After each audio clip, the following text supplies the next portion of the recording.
الحمدللہ رب العالمین والصلاة والسلام علی سید المرسلین اما بعد فاعوذ باللہ من الشیطان الرجیم بسم اللہ الرحمن الرحیم۔ میرے ساتھ مل کر پڑھیں الصلاة والسلام علیک یا رسول اللہ وعلی آلک واصحابک یا حبیب اللہ، الصلاة والسلام علیک یا نبی اللہ وعلی آلک واصحابک یا نور اللہ۔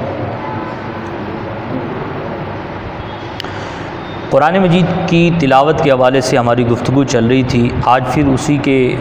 ہی حوالے سے چند باتیں سماعت فرماتے ہیں۔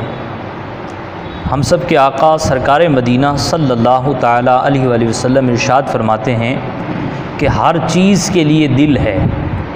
اور قرآن پاک کا جو دل ہے وہ سورہ یاسین ہے۔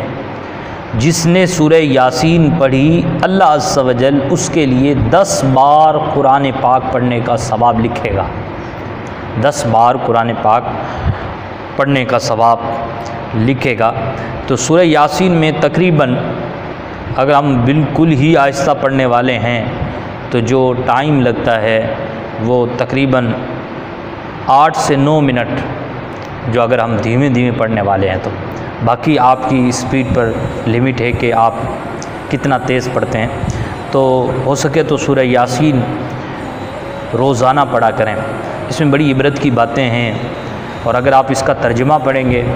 تو اس کے ترجمے سے جو ہے کانفیڈنس پیدا ہوگا، اللہ تبارک و تعالیٰ پر ایمان کامل پیدا ہوگا، اور ایمان اور گمراہی کو سمجھانے کے لیے بہترین مثالیں دی گئی ہیں اللہ کی طرف سے،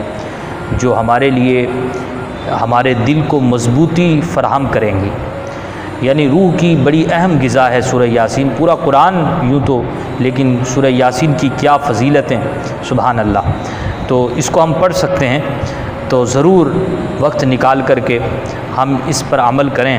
تو انشاءاللہ خوب برکتیں ملیں گی۔ تاجدار مدینہ صلی اللہ تعالیٰ علیہ وآلہ وسلم نے ارشاد فرمایا، جو شخص اللہ عز و جل کی رضا کے لیے یاسین پڑھے گا اس کے سابقہ گناہوں کی مغفرت ہو جائے گی، اس کے جو پچھلے گناہ ہیں ان کو بخش دیا جائے گا، لہٰذا اس کو اپنے مردوں کے پاس پڑھو۔ اس لیے آپ نے بھی دیکھا ہوگا کہ ہم جب روح نکل رہی ہوتی ہے تو اس وقت سورہ یاسین کی تلاوت کرتے ہیں۔ اگر ایسا نہیں ہوتا، ہمارے آس پاس میں جب کہیں موتیں ہو رہی ہوں اور ایسا نہ ہو رہا ہو، تو آپ جو ہے یاد دہانی کے لیے اس کو ضرور کروائیں کہ وہ جو وقت ہوتا ہے وہ بات کرنے کا وقت نہیں ہوتا، وہ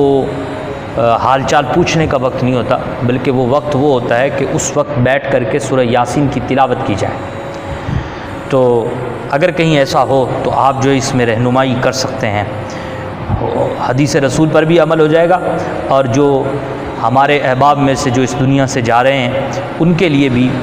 بڑی آسانیاں پیدا ہوں گی۔ حضرت علامہ یافعی رحمۃ اللہ علیہ فرماتے ہیں کہ ملک یمن میں میں نے بعض صالحین سے سنا ہے کہ ایک میت کو جب دفن کر کے لوگ واپس آنے لگے تو قبر میں سے ایک گرجدار دھماکے دار آواز پیدا آئی، یعنی قبر میں سے ایک گرجدار اور دھماکے والی آواز باہر آئی، اور اچانک ہی وہ قبر کھل گئی اور اس قبر میں سے ایک کالا کتا نکل کر بھاگا۔ ایک نیک آدمی وہیں موجود تھے،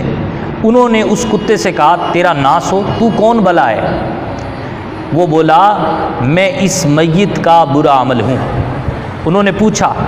یہ جو آواز آئی تھی چوٹ تیرے لگی تھی یا میت کے؟ کہا، میرے ہی لگی تھی۔